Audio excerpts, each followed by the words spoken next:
Hi everyone, my name is Michael, and for this assignment, we were told to define ethics and talk about what we have learned over the past couple weeks in the course so far.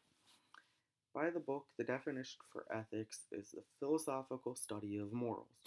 Morals is knowing what's good and what's bad, what's right from wrong. Under ethics, there are two major theories. There are the theories that the consequentialists have and the theories that the non consequentialists have. The consequentialist theories say that what makes an action right is based off of the consequences that they have. If the action is right, then the consequences will be good, pretty much. The non consequentialist theories are that the rightness of an action doesn't depend entirely on the consequences. So the consequences could be bad, but your action could have been right. I don't think it makes sense, but that's what it says. Anyway, under consequentialist, there are a couple of different subcategories. There are the act utilitarianism, the rule utilitarianism, and the ethical egoism. Act utilitarianism is the right action will directly produce your favorable outcome and favorable balance between good versus evil. So if you have a good action, it'll directly produce a more good than evil outcome. If you have a bad action, it'll produce a more evil outcome than it would good. Rule utilitarianism is the right action that is covered by a rule that, if generally followed, it would produce the most favorable outcome of good versus evil. So, if you have a bad action, but you follow the rule, you'll end up getting a more good outcome out of it versus evil. At least that's what I got out of it. And for ethical egoism, morally right actions produces most favorable balance of good versus evil for oneself. So you'll do an action and you'll do it because that's what you want to do and you want it to be for yourself.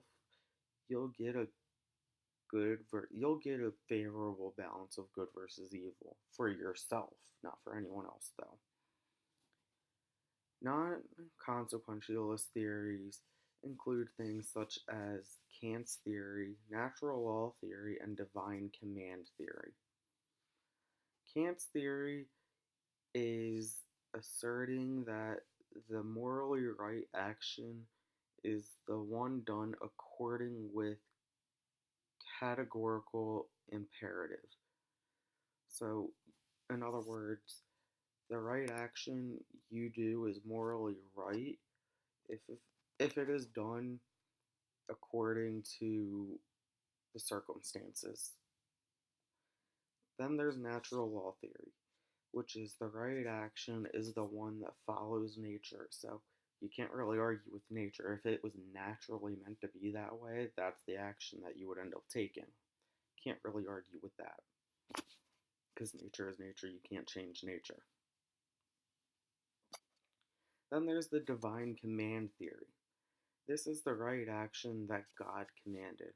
If you don't believe in God, not trying to get all religious or anything, but you might not believe in this theory too much. But for the people that do, like I said, not getting religious, but for the people that do, God intended for you to do that. God chose for you to do that action. So, whatever the action is you did, the divine command theory, which is whatever the right action is commanded by God. So, understanding these theories, like Kant's theory, ethical egoism, natural law theory, and all of those, it can help me in my future career make decisions depending on the circumstances. My future career that I want to go into is I want to become an EMT. And I don't know if you guys know this, but when you're on the ambulance and you're taking care of a patient, or when you arrive on scene to take care of a patient, you have to balance out the right thing from the wrong thing. So, and what's good and what's bad. So, an example, as bad as it may sound, someone can be on their deathbed and they could be taking their last breath saying, "Don't revive me, I want to go." You have to respect their wishes, and the right thing to do, even though you think the right thing to do is revive them to prolong their life, the right thing to do is actually respect their wishes and just let them go.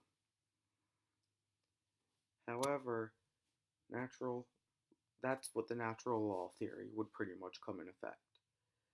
The ethical egoism, you wouldn't really respect their wishes because you want to do what you think is right, which is revive them.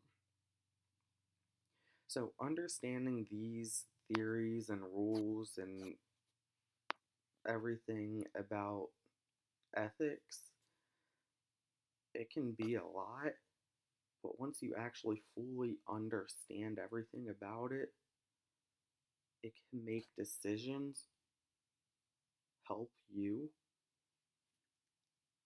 and it can help help you make decisions that are more ethical instead of just making decisions just because that's whatever. So, thank you. Sorry for the nervousness, and I hope you enjoyed.